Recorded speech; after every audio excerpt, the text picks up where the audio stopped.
Hello everyone! In this video, we'll learn about the basics of programming, specifically how we display output, use variables, work with different data types, and apply operators. These are important foundations every programmer should understand. And by the way, I am Jason James M. Okno, a BS Infotech student of CSU CC.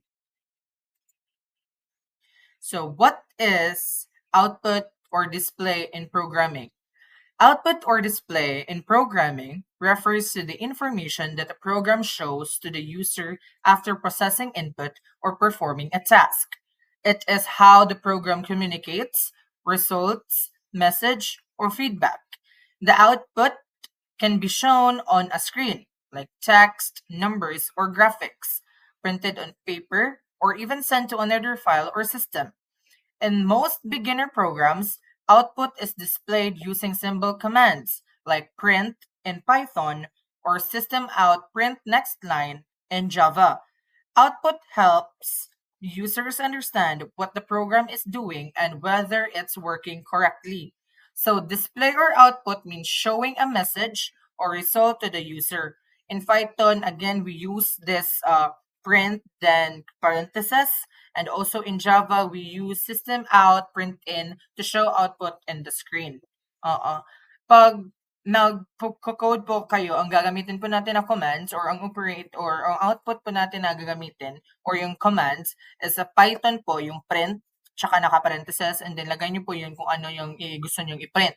And for the Java naman po, system out, print next line, kung unsa ang imong gusto nga igawas dito as sa imong program or sa imong code, kana ang imong gamiton sa Java o sa Python. Okay, here are some examples. Mao ni siya. Katong print, tapos parentheses, then quotation, then hello, comma, space, world, then apostrophe, and then quotation, then parentheses. So, ingani ang output kibali sa imong Python. And also pod sa Java, kaning system dot out dot print next line, parentheses, quotation, hello, comma, space, world, exclamation, then quotation, then parentheses. Mao ni siya ang output sa imong Java. So what are variables? Variables in programming are used to store data that a program can use and change while it runs. They act like label containers that hold values such as numbers, text, or another types of data.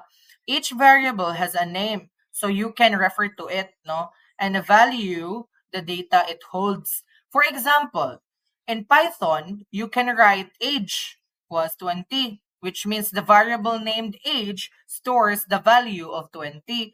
Variables make it easier to manage and work with data in a program, especially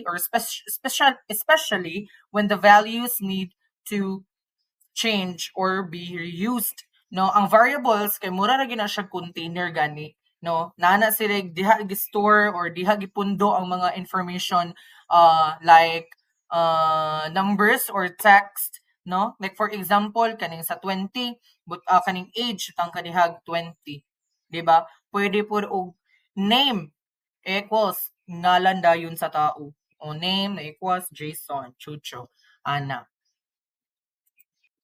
So here are some of the examples, no? As you can see diri sa Python gibutang lang nato name equals tapos space quotation then name pod gayon which is Alice, no? Butang nato. Tapos quotation again. And then sa age pod equals to 20. Ang diri naman pod sa Java which is nagamit ta og string, no? You have to string the name. String, space name, space equals, space quotation, Alice, quotation, semicolon. And there is a age, nagamit ta og input. Integer, sorry. Integer, space age, space equals, space 20, and then semicolon. Which is, ang age daw is 20, unya ang name is Alice. Same lang siya sa Python, pero ang Python na ginagamit is wala na siya kuti-kuti pa. Like kung unsa nga words ang imong diha, you just have put on it and then moora na print na siya diretso. Ang sa Java nga lang is we use this string og input, but there are a lot more pa man. So, what are data types? Data types in programming define the kind of data a variable can hold. They tell the computer what type of value is being used so it knows how to store and process it correctly. No? Example, kaning sa integer. Parenthesis int for whole numbers like 10, 9, 8, chu, so on. Float, numbers with decimals. So if ang imong numbers nga ang imong ibutang sa imong code, float ang imong gamiton na command or ang operator para gamit ka sa decimal. Ang string or str, text or characters, boolean or bool, true or false values. No, using the correct data type is important because it affects how the program behaves and performs calculation or operations. Ang data type gyud, no, sila gyud ang nag-ingon sa program ug unsa nga klase, no, nga value, no, ang gamiton. Like numbers, text or true or false. Makatabang sab ni sila sa computer para makasabot og how to handle the data ba. Kanang kibali sila gid ang murag nagmando gid bitaw unsa.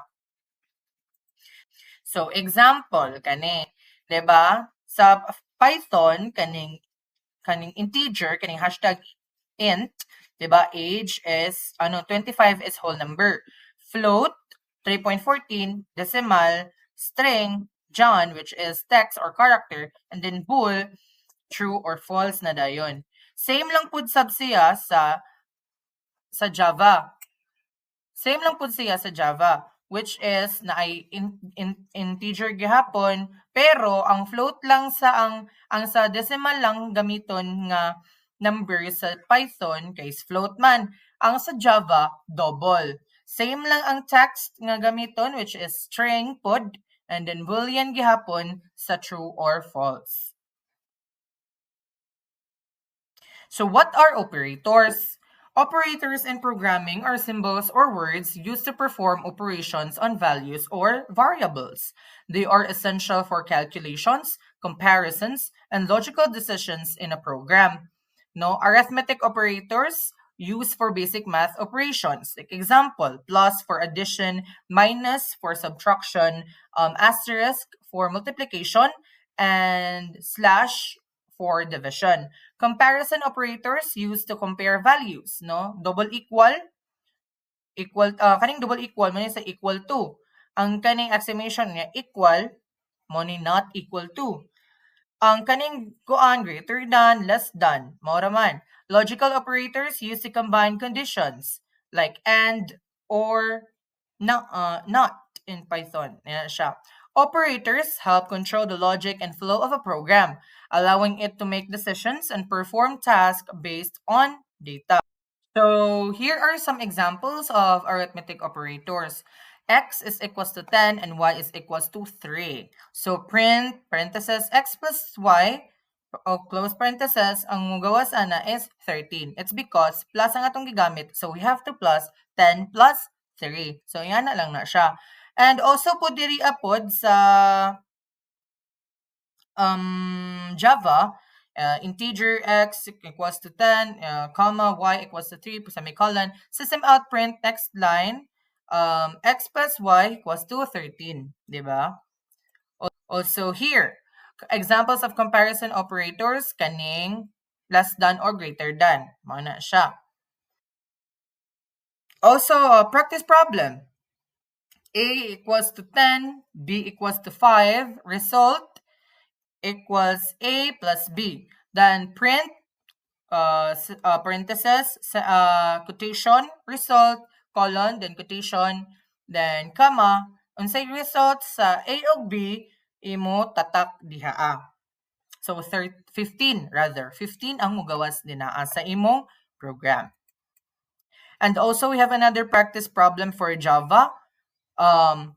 Integer A equals to 10, integer B, and equals to 5, and integer result equals A plus B, semicolon, and yung system out, print next line, same lang gihapon, result plus result. Mugawas ra gihapon ang 15 diha, it's because butang diri And that's it. Thank you for listening.